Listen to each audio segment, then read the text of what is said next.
শুরুতেই পাবনা জেলার প্রত্যেকটা টিমকে চ্যালেঞ্জ করলাম, যদি আমার এই টিমকে হারাতে পারেন তাইলে আপনাদের গুরু মানবো এবং আমি আমার এই দল থেকে, এই দলের কোচ থেকে পদত্যাগ করব। আসসালামু আলাইকুম বন্ধুরা, আমরা আজকে খেলতে গিয়েছিলাম দুলাই, অর্থাৎ দুলাই বাজারে। দুলাই হাই স্কুল যে মাঠটা আছে বিশাল, মাশাআল্লাহ মাঠটা অনেক সুন্দর।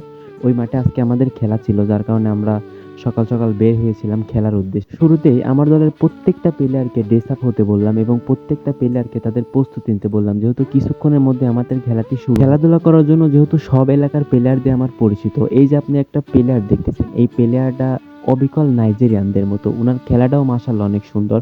তো এই প্লেয়ারটাকে আমি 2000 টাকা দিয়ে হায়ার করে নিয়েছিলাম জাস্ট একটা ম্যাচ খেলানোর জন্য এবং ওনার খেলাটা দেখার জন্য। সবাই যার যার মতো প্রস্তুতি শেষ করলো এবং ড্রেস আপ শেষ করলো এবং তাদেরকে বললাম তোমরা প্রস্তুতি নাও, অর্থাৎ খেলাটি একটু প্র্যাকটিস। যেহেতু আমার দায়িত্ব ছিল বেস্ট 11 বাছাই করা এবং যারাই ভালো খেলবে, দলের যেই হোক না কেন, ছোট হোক বড় হোক, যারাই ভালো খেলবে তারাই দলে চান্স পাবে।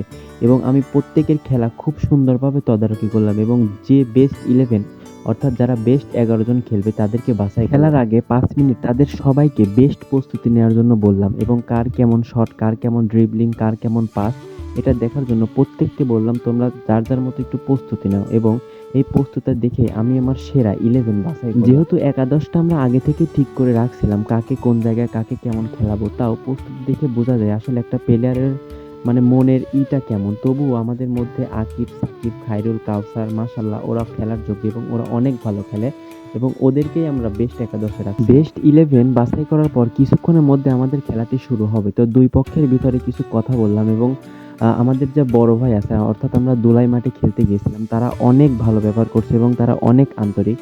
বড় ভাই আমাদের মাঝে কিছু কথা বললো, যেটা গুরুত্বপূর্ণ কথা, সেটা আমরা শুনলাম এবং তাদের ব্যবহারটা অনেক ভালো লাগছে এবং তাদের কথা শোনার পর আমরা সবার সাথে হ্যান্ডস করে এবং নিজের পরিচয় দিয়ে আমরা খেলার জন্য প্রস্তুতি নিই। খেলা শুরুর কিছুক্ষণ আগে আমি সবাইকে বললাম কে কোন জায়গায় খেলবে, কে কোন জায়গায় খেলবে এবং কে কোন জায়গায় পাস দেবে, কে কর্নার খেলবে, কে ব্যাকি খেলবে, কে ডিফেন্স খেলবে, এটা সবাইকে আমি বলে দিলাম এবং আমার দলের ক্যাপ্টেনের সঙ্গে এটা আমি আলোচনা করেই দিলাম কে কোন জায়গায় খেলবে। অবশেষে খেলাটি শুরু হলো এবং আমরা যেহেতু অন্য মাঠে খেলতে গিয়েছিলাম, বিশেষ করে আমাদের বিপক্ষ দল অর্থাৎ দুলাইয়ের পোলাপান, মাশাআল্লাহ ওরা অনেক ভালো খেলছিল এবং আমাদের অনেক আক্রমণ করছিল। আমাদের গোলকি মোটামুটি ভালো ছিল, যার কারণে ওরা ডিফেন্স করছিল, আমরাও অনেক আক্রমণ করছি। অনেক গরম ছিল, যার কারণে প্রথম আর্ধে আমরা একটা গোল খেয়েছিলাম, ওরা একটা দিয়েছিল এবং আমরা শূন্য ছিল। প্রথমার্ধের খেলা শেষ হওয়ার পর দ্বিতীয়ার্ধের খেলা শুরু হলো এবং আমরা যেহেতু এক গোলে পিছিয়ে গেছিলাম এবং আমি আমার দলের সবাইকে বললাম তাই যেন তারা তাদের নিজের জীবন দিয়ে খেলে, অর্থাৎ আমরা যেন এই ম্যাচটা জিতে আসতে পারি, এটাই বললাম। এবং তারা অনেক ভালো খেলছিল,